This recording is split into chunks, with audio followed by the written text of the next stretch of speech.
నమస్తే అండి. నమస్తే సార్. సార్ మీ పేరండి? నా పేరు గుంటి ప్రభు అండి. అంటే తల్లిదండ్రులు పెట్టినది గుంటి ప్రభాకర్. ప్రభు అంటే కనుక మొత్తం అందరూ కూడా ఫేమస్. నా పేరు ప్రభు అంటే ఎక్కువ నామకరణం అండి. 21st ward YSR Congress party ఇన్ఛార్జిని. అంతకుముందు ఆ వార్డు కంటెస్టెంట్ కూడా చేశానండి. మా వర్క్ చూసి గ్రంథి శ్రీనివాస్ గారు నన్ను ఇన్ఛార్జిగా ఇవ్వడం జరిగింది. సార్ మీరు ఎన్ని రోజుల నుంచి రాజకీయాల్లో ఉన్నారండి? మాకు ఓటు హక్కు వచ్చి 1994లో వచ్చిందండి. కాంగ్రెస్లో పనిచేసాం. 1995లో క్రియాశీల సభ్యత్వం తీసుకుని ఇదే గ్రంథి శ్రీనివాస్ గారి నాయకత్వంలో మేము ఈ 30 years నుంచి కూడా పనిచేయడం జరిగిందండి. తర్వాత కాలంలో వార్డు ప్రెసిడెంట్గా, జిల్లా ఎస్సీసెల్ కార్యదర్శిగా అనేక పదవులు కాంగ్రెస్లోనే చేపట్టడం జరిగింది. 2009లో సెప్టెంబర్ 2వ తారీఖున ఏదైతే మహానేత వైఎస్ రాజశేఖర రెడ్డి గారు చనిపోయారో ఆ కుటుంబానికి అన్యాయం జరిగింది కనుక ఏదైతే జగన్ గారు ఉన్నారో జగన్ గారు వెంట నడవడమే ప్రయాణించడం జరుగుతుంది. ఆ తర్వాత 2011 మార్చి 12వ తారీఖున భీమవరం పట్టణంలో నడిబొడ్డిన వైఎస్ఆర్ కాంగ్రెస్ పార్టీ జెండా ఎగరవేశంలో నేను ఒకని. పార్టీకి నిబద్ధతగా పనిచేస్తున్నాం. ఏదైతే ఈ యొక్క రాష్ట్రంలో ఉమ్మడి రాష్ట్రంలో పనిచేసాం. ఈ రాష్ట్రం విడిపోకూడదని గ్రంథి శ్రీనివాస్ గారి నాయకత్వంలో అనేక ఉద్యమాలు ప్రకాశం చౌక్లో సమైక్యాంధ్ర ఉద్యమాలు చేసాం. ఆయన నాయకత్వంలో లాల్ బహదూర్ స్టేడియంలో జరిగిన మీటింగులకు వెళ్ళాం.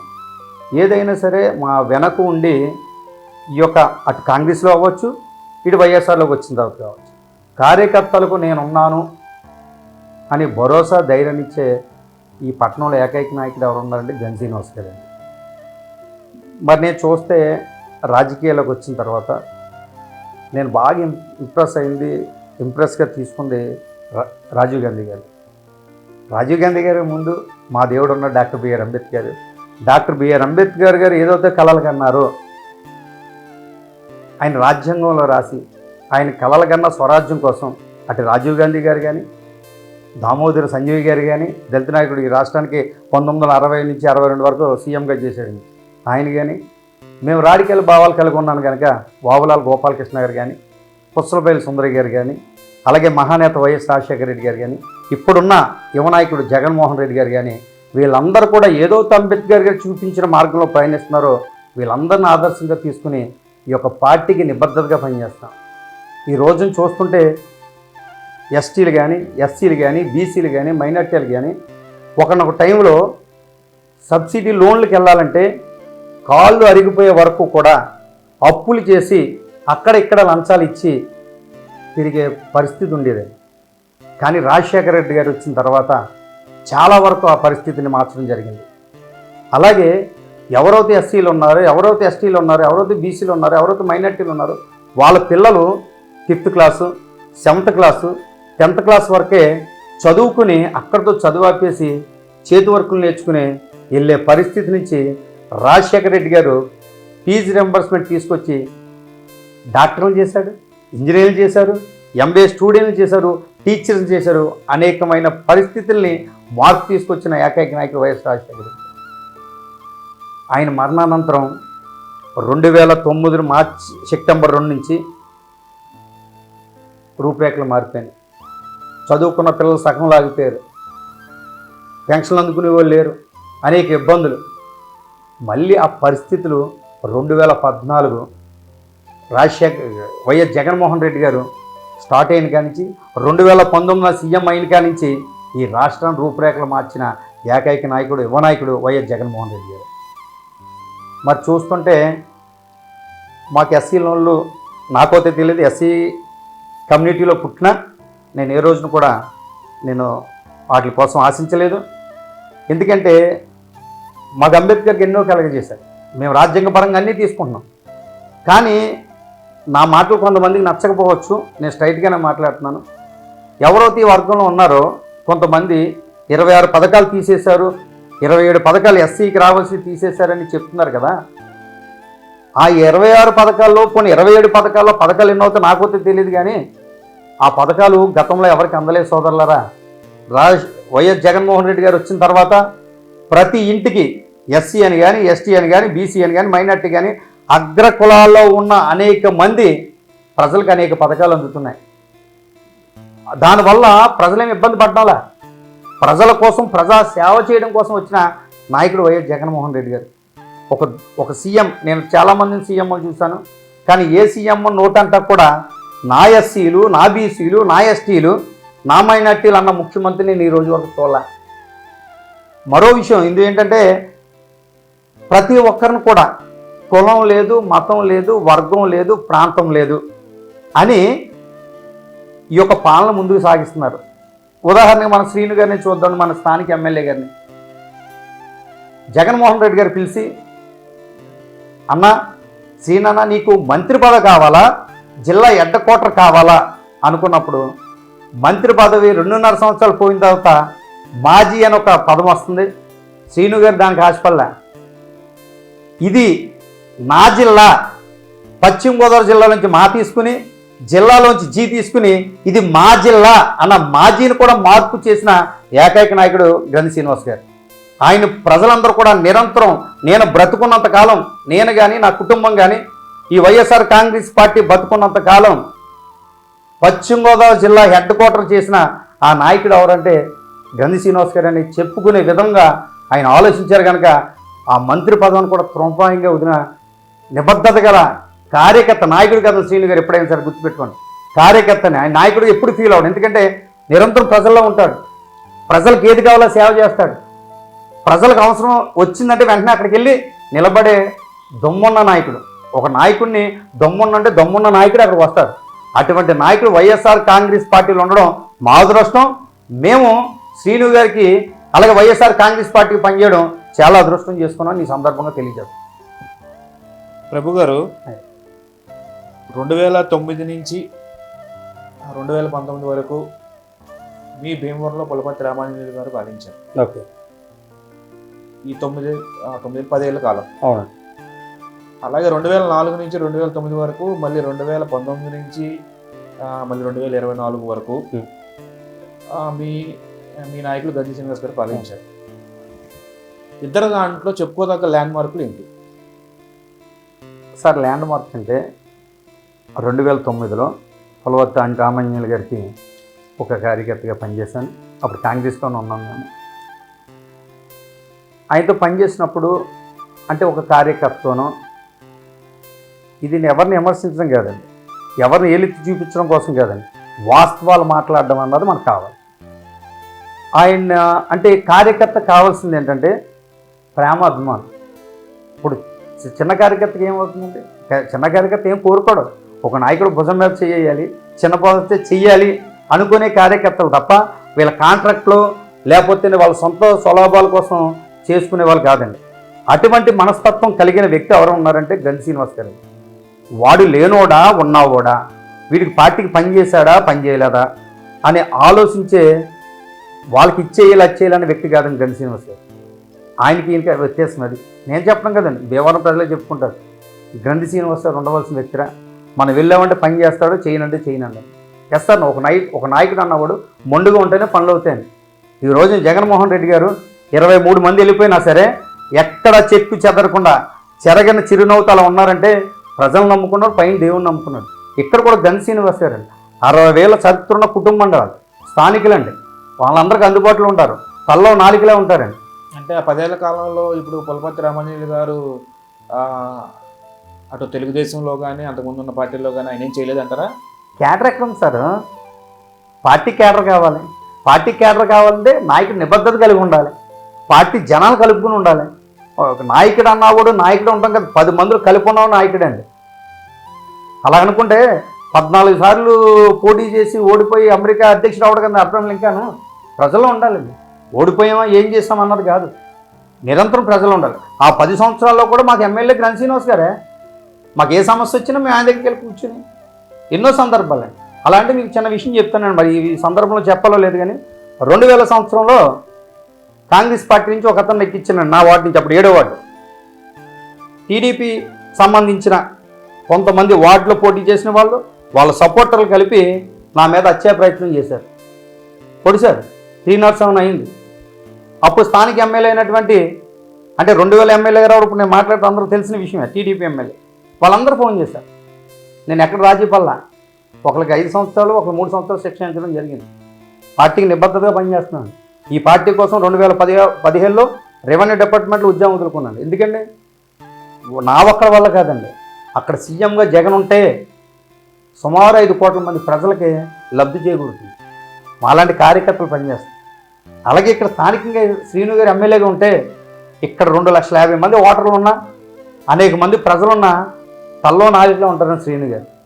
అతనికి ఈ విషయంలో తిరిగిలేదు సార్ అసలు. మరి 2004 నుంచి 2009 వరకు మీ శ్రీను గారే ఉన్నారు. ఓకే అండి. మళ్ళీ 2019 నుంచి ఇప్పుడు 2024 వరకు కూడా ఆయనే ఉన్నారు. ఓకే. చెప్పుకోదగ్గ ల్యాండ్ మార్క్ పనులు ఇప్పుడు మీ నాయకుడు ఏం చేశారు చెప్తారా? సార్ మీకు నేనేంటంటే అది చాలామంది చెప్తూ ఉంటారు, నేను కూడా చెప్తే జనం ఏమనుకుంటారంటే వాళ్ళు డొప్పాలు కొట్టుకుంటున్నారేమనుకుంటారు. శ్రీను గారి ల్యాండ్ మార్క్ ఏ పక్కకి వెళ్ళినా ఈ నియోజకవర్గంలో ఉదాహరణకి 82 ఎకరాలు. ఇవాళ అనేక మంది ప్రజలు గుడిసుల్లో తాటేకింట్లో ఉన్న వాళ్ళు వైఎస్ఆర్ కాలనీలో ఉంటున్నారు. ఎన్ని ఇల్లు అండి, సుమారు 7,000 ఇల్లు, 700 ఇల్లు అయ్యాయి. ఇవాళ చూస్తే వాటర్ అండి, భీమవరంలో గోదావరి ఒడ్డున ఉన్న వాటర్ కూడా అంత బాగుండదేమండి. భీమవరం పట్టణంలో దాహత తీర్చడానికి మరి అంత పెద్ద అయిన భగీరథ కాటన్ ధర పేరు ఉచ్చరించకూడదేమో కానీ, అలాగా సంబోధించకూడదు కానీ, కొన్ని 100 ఎకరాలు తీసుకుని ప్రజలకి ఉపయోగపడేలా పెట్టారు. ల్యాండ్ మార్క్ నేను చెప్పేది ఏమన్నా భీమవరం చూస్తే తెలుస్తుంది కదండి. ఇతన వాళ్ళు ఏదో చెప్తూ ఉంటారు, అవి పట్టించుకుంటే ముందుకెళ్ళాం. ఇప్పుడు ఏదో వెళ్తే ఏదో మురుగుతుంది అంటారు చూసారా, అవన్నీ కామన్ సార్. పనిచేసే వాళ్ళకే దేవుళ్ళ లాంటి వాడికి విరోధస్తులు ఉన్నారు, మనుషులకుంటే ఏముంటుందండి. ఇప్పుడు ల్యాండ్ మార్క్ నేను చెప్పేది కదండి, వాళ్ళు వెళ్ళి చూడమండి. సరే మీరు ఇందాక నుంచి ల్యాండ్ మార్క్ అంటున్నారు. 2004 నుంచి 2009 వరకు మా ప్రీతం నాయకులు గ్రంథి శ్రీనివాస్ గారు ఎమ్మెల్యే కదండి. మీరు భీమవరం పట్టణంలో మరి ఎంతవరకు తిరిగారో నాకు తెలియదు కానీ, వాళ్ళ రైల్వే ట్రాక్ టన్నులు ఎవరికి ఇబ్బంది లేకుండా ఆయన హయాంలో శాంక్షన్ అయింది. అలాగే 8 డ్రైన్ మీద ఉన్నాయండి, చాలా వంతులు ఇప్పుడు సగం వర్క్ అయ్యి ఆగిపోయింది. అవన్నీ ఆయన ప్రపోజల్ పెడితే వచ్చినాయండి. కానీ తర్వాత వచ్చిన వాళ్ళు అంటే 2009 నుంచి ఏదైతే 2014 దాకా ఉన్నారో 19 వరకు అండి, మన 2009 నుంచి 2019 వాళ్ళు దిగిపోయే వరకు ఉన్నారో ఆ పనులు సగంలో అలాగే ఆగిపోయినాయి.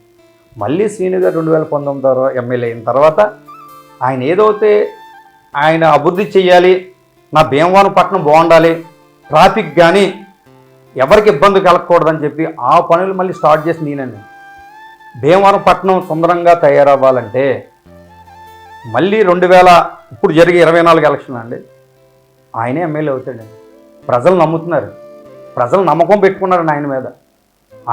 ఆయన ప్రజలను ఎలాగైతే నమ్ముతున్నారో ఈ ప్రజలు కూడా అలాగే నమ్మకం పెట్టుకున్నారండి. తప్పనిసరిగా ఇంకొక 40 రోజులు ఎప్పుడు ఎలక్షన్ వస్తుందండి, మే 13 మా సార్వత్రిక వస్తుందండి. మే 13 ప్రజలు ఇచ్చి తీర్పు ఎలా ఉంటుందో చూస్తారు కదా సార్. మాటలు బయట పోవాలని అనుకుంటామండి, కానీ అక్కడికి వెళ్ళి ఓటేసినోడు మనసులో ఏమన్నదో తెలుసు. ఎందుకంటే ప్రతి కుటుంబం జగన్ గారు అన్నట్టు ఎస్సీలు, ఎస్టీలు, మైనార్టీలు, బీసీలే కాదండి, ఏదైతే అగ్ర కుర్రాల్లో వైట్ కార్డు, రేషన్ కార్డు తీసుకున్న వాళ్ళు ఉన్నారో ప్రతి ఒక్కరు కూడా జగన్ గారు కావాలని కోరుకున్నారు. వీళ్ళు గోబెల్ ప్రచారం చేసుకున్నా ఏమవదు కానండి. మళ్ళీ ఇదే భీమవరానికి శాసనసభ్యుల కింద గ్రంథి శ్రీనివాస్ గారు ప్రజల మనిషి ఆయనే నెగ్గుతాడు, భీమవరాన్ని మరింత అభివృద్ధి చేస్తాడని మాకు చాలా నమ్మకంతో మేము ఉన్నాం. కరోనా కష్టకాలంలో మీ నాయకుడు గ్రంథి శ్రీనివాస్ గారు మరియు ఇప్పుడు టీడీపీ అభ్యర్థిగా ఉన్న పులపర్తి రామాంజనేయులు గారు, లేదా ఇంతకుముందు 2019లో పోటీ చేసిన పవన్ కళ్యాణ్ గారు, ముగ్గురు కలిసి మీ భీమవరానికి చేసిన ఏది కరోనా టైంలో చేసిన మెయిల్ ఏంటి మీకు? వాళ్ళు ఎక్కడున్నారు సార్, వాళ్ళు మీరు చెప్పడానికైనా కొంచెం బాగుండాలి సార్. పవన్ కళ్యాణ్ అనే వ్యక్తి స్థానికుడు కాదు, ఆయన పనులు ఆయన ఉన్నాడు. రామాంజనేయులు గారు అసలు పేరే ఎక్కడ మాకు వినిపించలేదు, ఓడిపోయిన తర్వాత ఆయన కనిపించలేదు, వినిపించలేదు.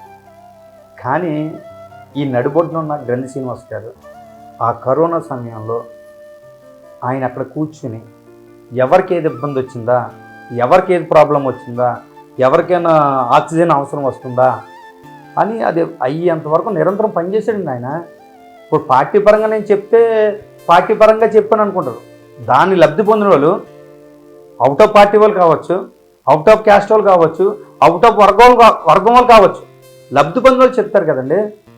ఆయన నిరంతరం ఉన్నాడు అలాగా. ఎవరికి ఏం అవసరం వచ్చిందా, ఎవరికేం ఇబ్బంది వచ్చిందా, ఎవరికి ఏది ఒకవేళ వాళ్ళు తింటాకుందా లేదా, వాళ్ళ ఫుడ్ అందించాలా అని మమ్మల్ని కూడా మోటివేట్ చేసి మమ్మల్ని కూడా బయటికి రప్పించి అంత రిస్క్ టైంలో కూడా వర్క్ చేశాడండి ఆయన. ఈ పార్టీ పరంగా చెప్పడం లేదండి, వాస్తవాలు చెప్తున్నాను. ఇప్పుడు ఏదో ఎదురుగా టీవీ ఉంది కదా మీరు ఛానల్ తీసుకున్నారనుకుంటే కరెక్ట్ కదండి. వాస్తవాలే మాట్లాడుకోవాలన్నాను. వాస్తవం ఎవరైనా వస్తే కానీ మేము మాట్లాడతాం. అతను చేశాడండి ఆయన. ఆ టైంలో ఎవరు లేరు. పవన్ కళ్యాణ్ ఎక్కడ ఉన్నాడండి?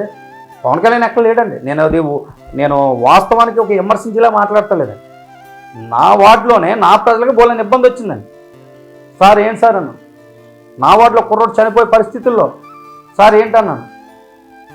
ప్రభు ఏంటన్నారు. సార్ అక్కడ బెడ్ లేదంటున్నారు సార్ అన్నాను. సాయంత్రానికి బెడ్ ఎక్కించాడండి. వాడు బతికి బయటకెట్టి ఇవాళ నాకు దేవుడని తిరుగుతున్నాడండి. అటువంటి వాళ్ళు ఎంతమంది లేరండి భీమవరం. కరోనా సమయంలో సారు ఇక్కడ ఉన్న స్థానిక ఎమ్మెల్యే గారు, అప్పుడు ఎమ్మెల్యే కాకపోయినండి ఆయన అలాగే చేయదండి. ఎమ్మెల్యే కాకపోయినా సరే శ్రీను గారు అక్కడ కూర్చుని ప్రజలకు సేవ చేస్తూనే ఉండేదండి. 2019 నుంచి 2009 నుంచి 2019 వరకు చేయలేదంటే ఆయన ఓడిపోయినా ఎక్కడికి వెళ్ళలేదండి. అక్కడే కూర్చొని ఎవరి సమస్య ఉన్నా ప్రతిరోజు 39 వార్డులు కావచ్చు, వీరవసం మండలం కావచ్చు, భీమవరం మండలం కావచ్చు, ఫోన్ చేసి ప్రతి కార్యకర్తని ఎలా ఉన్నావు ఏంటి యోగక్షేమాలు అడుగుతుంది. అటెండ్ నాయకుడు మాకు కావాలనుకుంటాం. మా పార్టీ విధి విధానాలు కట్టుబడి ఉంటాం. పార్టీ గైడెన్స్ ఏదైతే అలా నడుస్తాం. కానీ మేము పార్టీకి కూడా చెప్తాం, పార్టీకి మాకు అందుబాటులో ఉండే నాయకుడు, మాకు సేవ చేసే నాయకుడు, మా కోసం నిరంతరం కష్టపడే నాయకుడు కావాలన్నప్పుడు అది చెప్తాం. మీరు ప్రభు గారు, మీరు 30 సంవత్సరాల నుంచి రాజకీయాల్లో ఉన్నారు. అవును సార్. మీరు అనేక మంది నాయకులను చూశారు. అవును. అయితే పేదలకు ఎవరికన్నా ఏదన్నా అవసరం ఉంది అనుకున్నప్పుడు డైరెక్ట్గా వెళ్ళగలిగే చొరవ ఉన్న నాయకులు ఎవరు? వాళ్ళు వెళ్తే వాళ్ళని ఎవరు రిసీవ్ చేసుకుంటారు? లేకపోతే ఎవరన్నా కలవాలా, లేకపోతే మీలాంటి వాళ్ళని కలిస్తే లేకపోతే మీరు వెళ్ళి తీసుకెళ్తారా? ఇక్కడ విషయం ఏంటంటే సార్, శ్రీను గారు నేను ముందే చెప్పాను మీకు, ఆయన నాయకుడు కాదండి, ఒక కుటుంబ సభ్యుడు, ఒక కార్యకర్త, ఒక నిరంతర శ్రామికుడు అని ఆయన. మళ్ళీ ఎవడో తీసుకెళ్ళి రికమెండ్ చేత చేయడం ఆయన. వాడు గుర్తుపెట్టుకుని శ్రీను గారి దగ్గర ఉండి మాకు నచ్చింది ఏంటంటే చేస్తానంటే చేస్తారు, చేయనంటే చేయరండి. అలాగని చెప్పేసి రికమెండల్ చేత చేయడం ఆయన. ఒక నిరుపేద, వాడు దేనికి పనిచేయడు, పార్టీకి పనిచేయలేదు, శ్రీను గారు తిట్టాడు, శ్రీను గారు పనిచేయలేదు, వాళ్ళ గుమ్మం తొక్కాడంటే కనుక వాడికి ఏ ఆపద వచ్చినా తీసుకెళ్తాడు. అది నేను చెప్పింది కదా సార్. అంటే ఇలా చెప్తూ ఉంటే శ్రీను గారి దగ్గర మెప్పు పొందడానికో, శ్రీను గారి దగ్గర లేకపోతే ఏదన్నా తీసుకోవడానికి అనుకుంటారేమో కదా సార్. ఈ 30 సంవత్సరాల్లో నేను పార్టీ కార్యకర్తగా పనిచేస్తాను తప్ప నేను ఏ రోజున పదవి తీసుకోలేదు. ఎందుకంటే పార్టీకి పనిచేయాలి. ఇటువంటి నాయకులు ఉంటే అనేక మంది, అంటే మేము కూడా అంబేద్కర్ యూత్ ఫోర్స్ అని చెప్పి శ్రీను గారి నాయకత్వంలోనే గుడ్ పీపుల్స్ హెల్పింగ్ హ్యాండ్స్ అని పెట్టి ఆయన గైడెన్స్లోనే అనేక సేవా కార్యక్రమాలు చేస్తున్నారు. దేని బట్టండి, ఒక వ్యక్తి సపోర్ట్ ఇస్తే అనేక కార్యక్రమాలు చేయొచ్చు. ఇటువంటి మంచి కార్యక్రమాలకి శ్రీను గారు 100% సపోర్ట్ చేస్తారు. కొంతమంది ప్రజల్లో ఉంటుందండి, శ్రీను గారు ఇలాగంటారు అలాగంటారండి. శ్రీను గారిని దగ్గర నుంచి చూడాలండి, ఆయన దగ్గర నుంచి చూడాలి. ఆయన మనసర్థం చేసుకుంటే ఎవరు కూడా వదలరండి. అటువంటి నాయకుడు గంధ శ్రీనివాస్ గారు. మరి ఆ టైంలో మరి 2009లో ఓడిపోతే 2019 దాకా అధికారం లేడు కదండి ఆయన. మరి శుభ్రంగా హ్యాపీగా ఉండొచ్చు కదండి. ఆ టైప్ ఉండరండి, నిరంతరం కూడా ప్రజల్లోనే ఉంటుంది. అంటే చాలామంది నాయకులు ఇప్పుడు అంటే ఉన్నవాడా లేనివాడా కులం మతం చూసి లోపల రానివ్వటం, లేకపోతే కొంచెం అఫీషియల్గా వెళ్తే కుర్చీలు వేసి మాట్లాడడం, లేని వాళ్ళని బయట నుంచోబెట్టి ఇప్పుడు కాదు పని కాదని పంపించేయడం, ఇలాంటివి చాలా వరకు మనం చూసాం. ఇప్పుడు ఈ విషయంలో ఇప్పుడు మీకు పోటీ చేస్తున్న ఇద్దరు నాయకులు ఉన్నారు ఇక్కడ భీమవరంలో. ఇప్పుడు వాళ్ళిద్దరి మధ్య ఈ కులం మతం భేద వర్గాల గురించి ఏదన్నా టాపిక్ మాట్లాడాలంటే మీరు ఏం చెప్తారు? మాకు ఎవరైతే పొలవర్తి రామాంజలి గారు ఉన్నారో ఆయనతో కన్నా సత్సంబంధాలు ఉన్నా నేను ఏ రోజున కూడా మాట్లాడినా నేను కాంగ్రెస్ పార్టీలో ఉన్నాను కనుక నేను ఏ రోజున కూడా పార్టీలో వాళ్ళకి పనిచేయండి ఇలా పనిచేయండి అని మనం ఇక్కడ ఈ శ్రీను గారి వ్యక్తిత్వం వస్తే ఆయన ఏ రోజున కూడా కులం చూడండి, మతం చూడడం, వర్గం చూడడం, పార్టీ చూడండి. మరి ముఖ్యంగా అది జగన్ గారు ఇప్పుడు 2019, 2014 అనుకున్నాను. 2004లో సీఎం ఎమ్మెల్యే చేసిన ఆయన కదండి ఈయన. ఏ రోజున కూడా ఆ భావన ఉండదండి. వాళ్ళు ఎవరు వచ్చినా ఈయన దగ్గర ఉన్నది ఏంటంటే ఎవరికన్నా పని చేయాలని శ్రీను గారికి అనిపించింది అనుకోండి, ఆయన ఇంకా సొంత పనులు పూనకం వచ్చేస్తుంది. ఆ పని చేసేదాకా నిద్రడండి. నేను చూసుకెళ్ళారు. ఎందుకంటే ఆయన దగ్గర కూర్చున్నప్పుడు ఎవరైనా వచ్చారనుకోండి, వాళ్ళు లేనోడు ఉన్నాడు పక్కనే పెట్టండి, ముందు సీట్లోంచి లెగుతాడండి.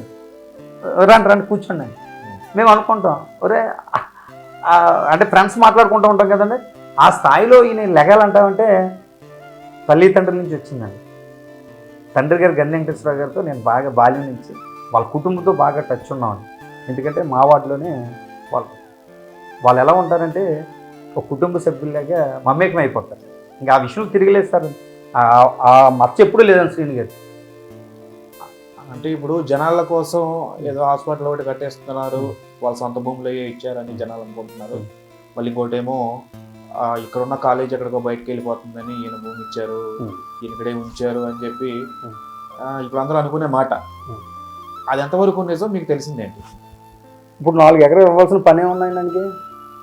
ఇచ్చారండి 4 ఎకరాలు. 4 ఎకరాలు ఇచ్చారు కదండి. ఇవ్వాల్సిన పని ఏంటండి ఆయనకి? ప్రభుత్వం చూసుకుంటుందండి.